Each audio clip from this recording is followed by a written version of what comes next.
Well, there she is. I'm all done. Okay, see you guys later. No, just joking. I'm not going to lie to you fellers.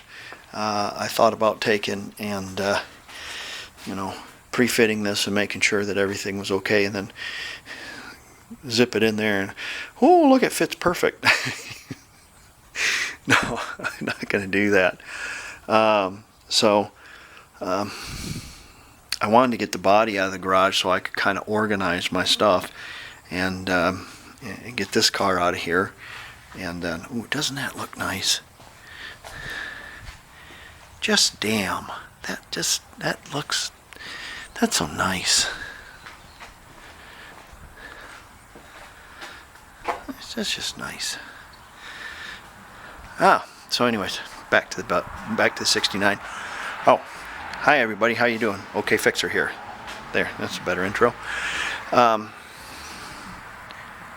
had to get the body out, roll it underneath there, drop it down on there so I could pull it out, and I couldn't resist. I had to do some fitment on it last night, so I did, and rolled it back in here. Now I'm ready again. Essentially, I've got everything to fit right. I've got my front bolts here. They're kind of just in the center, really nice, like they should be, not either too far forward or too far back. This lip here is nice. That's going to fit really nice. And I have my rear mounts. I don't have any bushings in them, and I just put a screwdriver in there just to line things up kind of when you're setting it down. There was a spot right here where it was hanging up on this piece, so I had to do a little sawing, and well, it is what it is, I had to cut a little bit of my patch away, just a sliver, but mechanically or structurally it's still there, and we'll just fill that in with a little brown 25 and paint over it, and it'll be fine. I had to, I cut the bottom of my, I think this is going to have to come up some, so I cut the bottom of my support, and on both sides. And what else did I do? Oh, I had to beat in, like, the patch up underneath. I had to kind of beat that in a little bit on both sides in order for it to sit right and give it a little room. But everything seemed to be working out all right. And these bolts are lining up quite nicely. Okay, so we've got these bolts, the two bolts back here, one on either side, the two bolts up front. Now, all the rest of them are, I'm going to say a train wreck, but they're just off. And they're off by about a quarter of an inch, and they need it. They all need to come forward in this way just a tick, and it's to be expected because I just eyeballed this. It was just guessing by gosh, it wasn't anything that was, yeah. And I'm the same thing that happened on the other one. I have the pan. The pan is like it's down, and I think when you bolt it up, I think if I put a jack underneath it, it'll probably jack it up, and we can get our bolts in it. But what we're going to have to do is we're going to have to pull this up and push this back out. We'll have to mark where they need to go, and we'll cut some new holes in them. Yeah, I know, but look, man, I'm just satisfying myself. If it was some kind of pristine thing, it would be different. However, if I was to do this again, and this is what I suggest you brace your body, cut off your heat channels, or all the old heat channels, and cut out the old floor pans. Put the floor pans in where you think they're going to go, and maybe tack them. Just put a couple of tacks in it or a couple of screws. Drop the body back down. Well, drop the body down, but have your heater channels bolted in place in a couple of spots. Drop the body down and then tack those heater channels where the bolts all line up. Just tack them in place a couple spots so you'll have them pretty close. That's what I suggest doing. You know, this is all a learning deal. So, but I'm happy. It'll be fine, and the structure is there, and you know it's the structure. So yeah, okay. Let's get this jacked up, and we will get the chassis forward. There's also some other things I need to do. As far as I need to run the wires going to the backup lights, the grommet. There's some other things too. Thought I had out. Yeah, I've got a box of stuff I sorted through, and going to use the old seal. Yeah, there wasn't anything wrong with it. Well, there is. It's 50 years old. But I found body bolts. I found the. I'm not buying new cushions. I'm just using the old ones. And do you think that this bolt is going to be worse than a new Chinese bolt? Well, you're wrong. This bolt's just as good, if not better. It's because it's German. So we'll clean that up and we'll use that again. And the speaker I got out of these were on the side of the road. And there's the woofer I took out of it, but the mid-range is right there. It's perfect. It'll make a great speaker, quite a substantial magnet. Great speaker for that radio. So we're going to use that. And okay, let's get busy.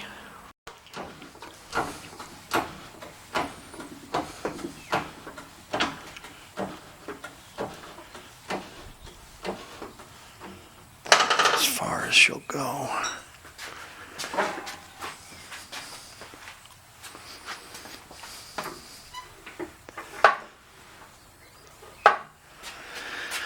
Yeah, I think that's as far as she'll go.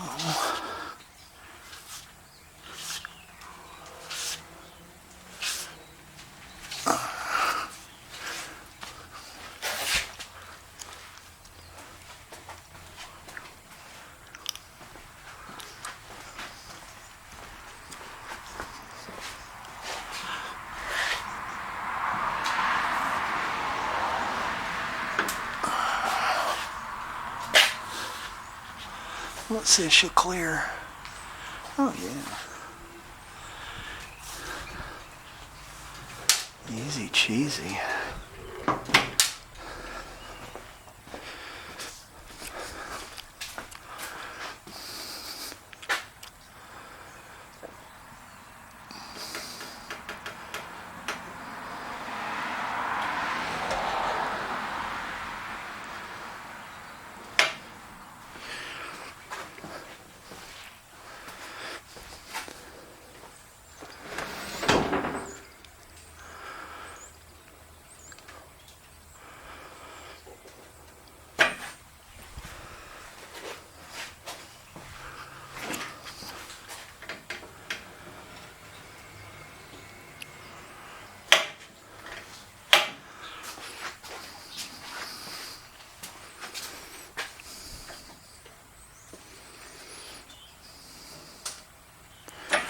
That's the way to do it, I'm telling you.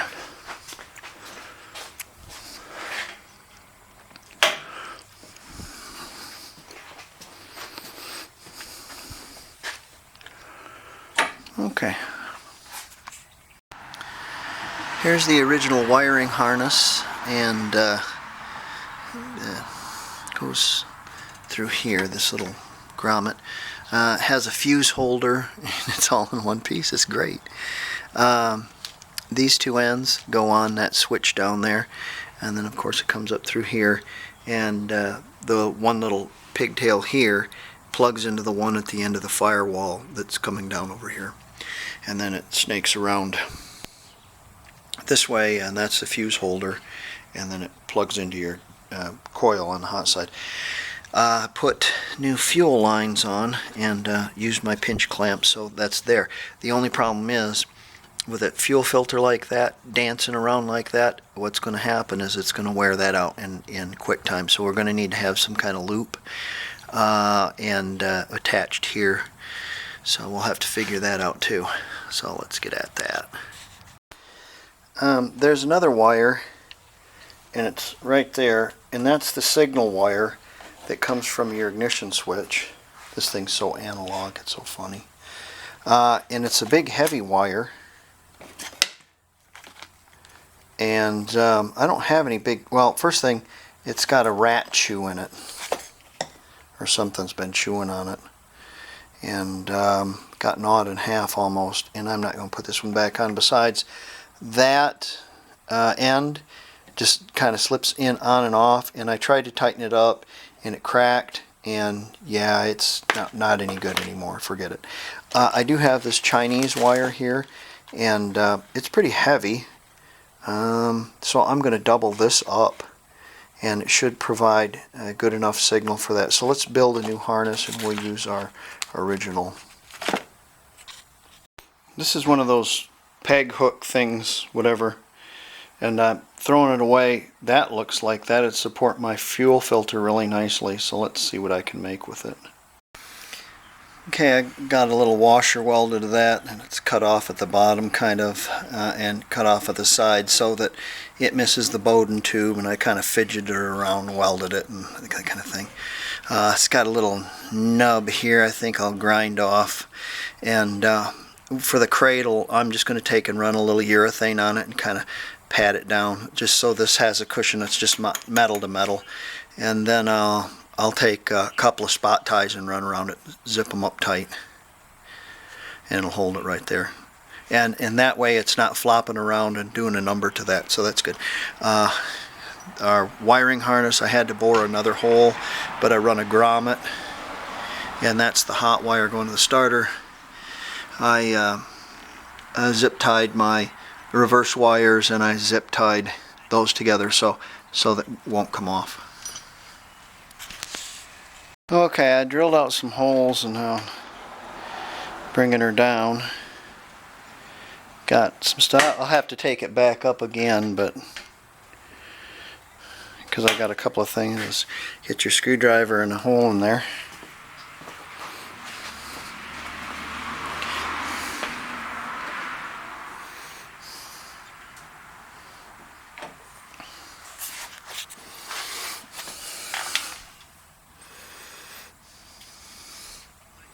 I guess you can't see that. And let's put that screwdriver in that hole, and she gets kind of lined up there. And, sorry, I don't mean to be so breathy.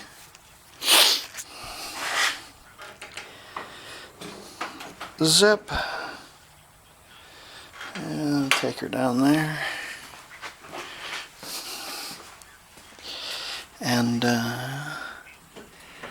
back down. Let's have a look at the front here.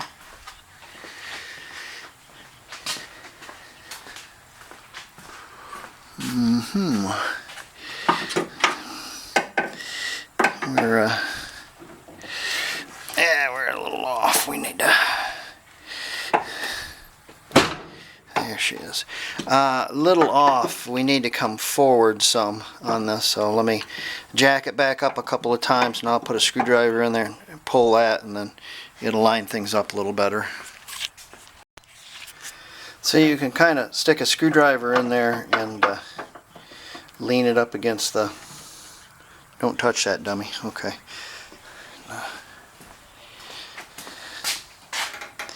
Lower her down again.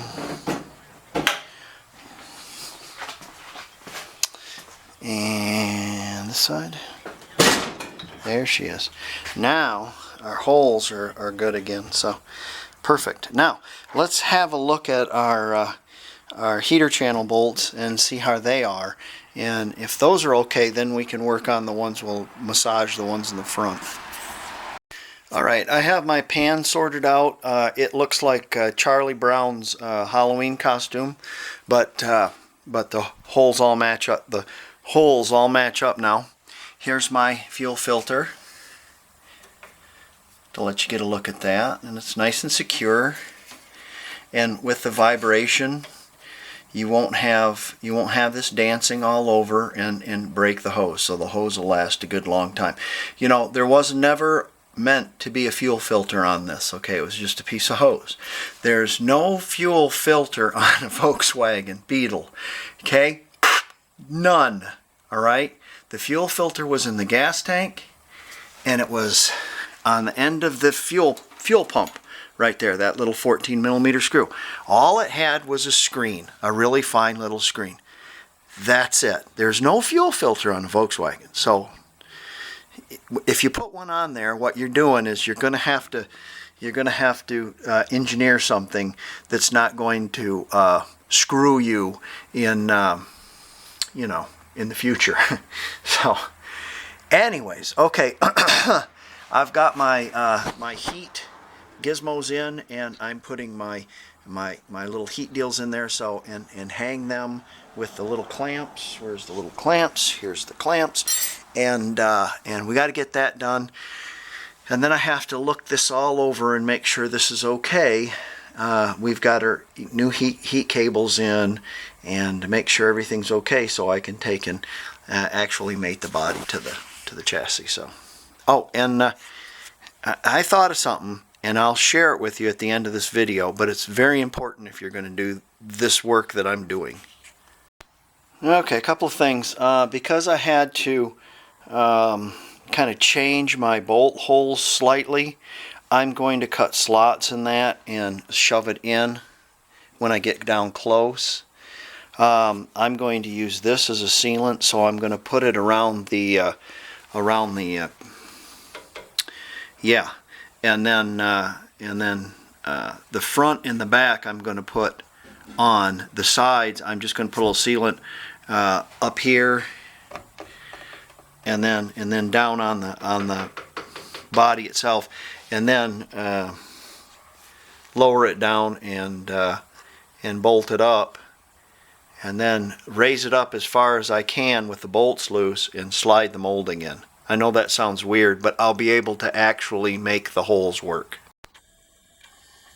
Okay, I'm going to belly up to the bar, and I'm not going to slip that in there. I'm just going to lay it down on there, because I know what's going to happen if I slip it in there. It's going to be a nightmare. So I'm just going to lay it down on there. So we'll come down a little bit. Okay.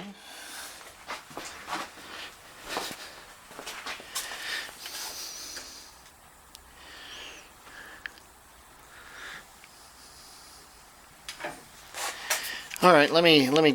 I know you can't see this very well, but it's hard to get through that rubber, and it's easier if you've got like a little 90 with a 13 on it, and that way you can push up on it and you can get it through that. You can make it screw through that rubber, kind of. All right, not too much more satisfying than cranking those bolts down and watching this sealant all ooze out, and then doing a big old grandma's finger on it. Running your, where'd my flashlight go? Yeah, running your, yeah, that's nice. Look at that, that's beautiful. Lovely. And left it out, and it's got a little rust on it coming on the bottom. So I haven't kind of ground that down. That's raw welds. So I'll sand that, and of course we'll paint the whole bottom of it as well. Well, there's nothing I can do about it now. So I'm about, oh, a quarter of an inch off. And there isn't anything I can do about it. So I'll go over that again at the end of this video, and I will put a warning at my very first video on the heater channels. So my bolts, they're okay. I mean, they're fine, but the problem is I don't have the heater channels exactly right, and it's not allowing me to push the body over this way, just like this much. But, well, I only got to satisfy myself. I will tell you, that the metal in this car will last a long time though. It's solid. And like I said, I'm not a body man. And you know, what you get here at OK Fixer is okay. You get all the warts and wrinkles. So she'll look fine. She'll be okay. It's just the pipes out the back aren't going to be exactly matched underneath there. And the rubber on the deal will be pulled over a little bit. But it'll be fine on the seal to the engine. She'll be fine. So I've got all the bolts in. I've got them loose. Those were the first ones I tightened. I'm going to tighten up these, and then we'll go along the bottom and tighten up all the bottom ones, and then get those in. Should be fine. Should be okay. Strong. It'll be strong. I have my bolts in. You know, it's too far forward because the body's not too far forward. It's the I'll go into this later. This is too far back, so I ended up having to slice my original washers so they fit up against. Again, I'm about 1/4 of an inch off, but they're bolted down. They're sealed. It's very strong. I'm happy with it. Okay, and like I said, you just have to satisfy yourself. So. Let me go into something. I'm finished. Now I can take the I can take this out of there and stop tripping over it.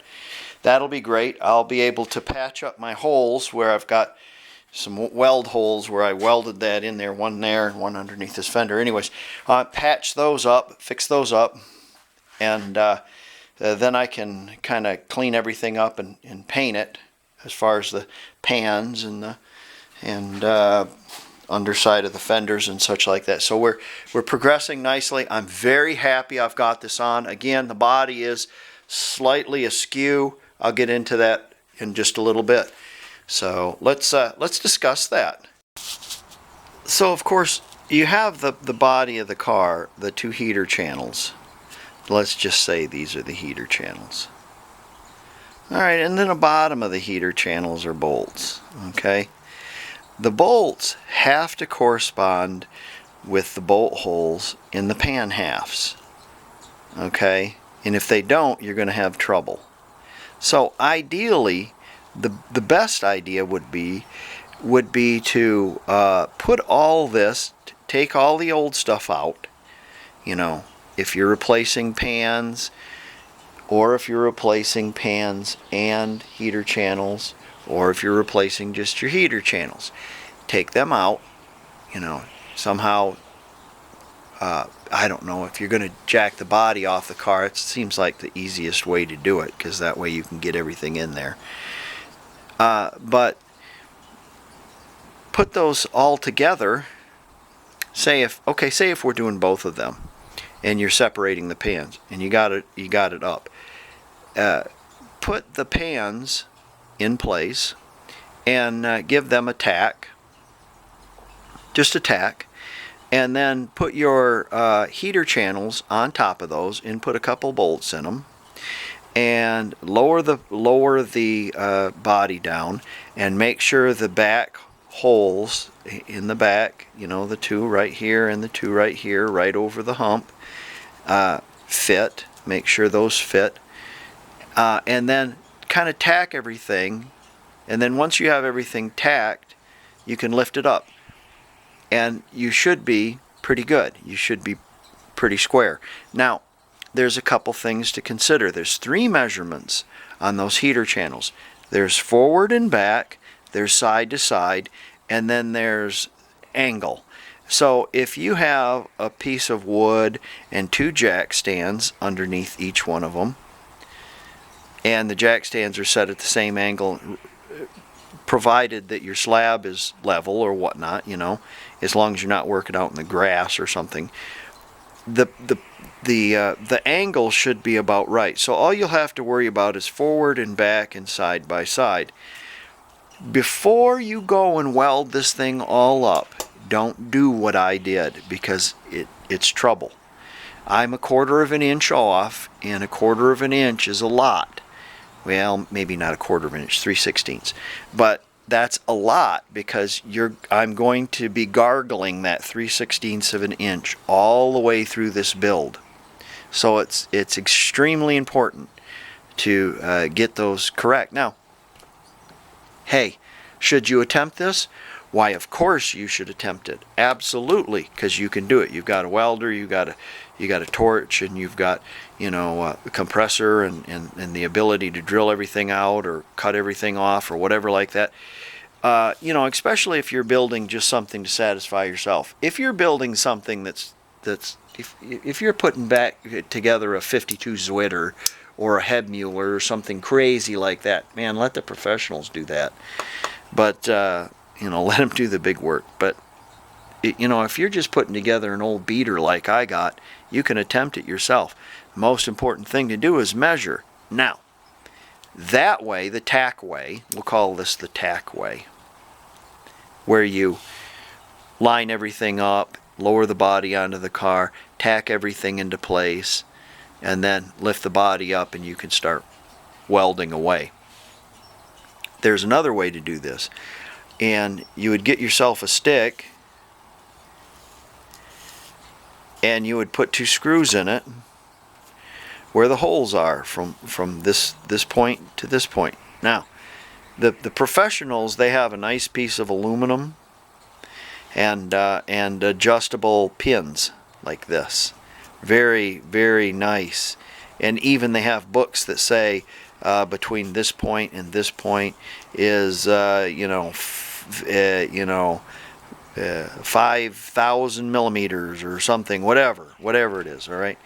So they have precise things. So you could get your heater channels on a level surface, and once you put them on the car, it should be a level surface. But still, you can get the rock going on, because the heater channel may be level, but is the car. So you have to figure out exactly how those. Yeah, and I don't know how you do that, but measurements are you have to do that. And then I would measure, say, from this point, like the top point, maybe towards this. I don't know, maybe towards the first hole before it comes in. But anyways, I'd have to figure it out and measure it. But measuring that would have to be done, and that way it gets the kick right on these, because mine weren't welded to my floor pans. On the first car, on the 67 they were, on the 69 they weren't, they came in pieces. All this has to be considered. It's very important. Measure.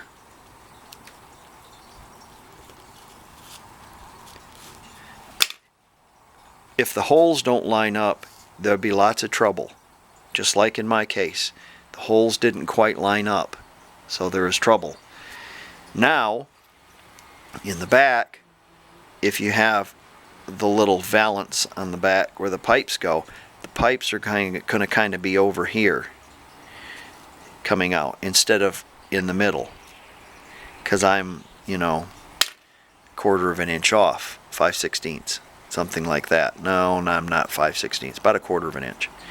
So measure.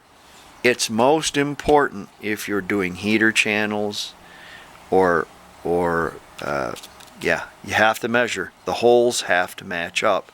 You get the body skewed like that. All right. Have a great day.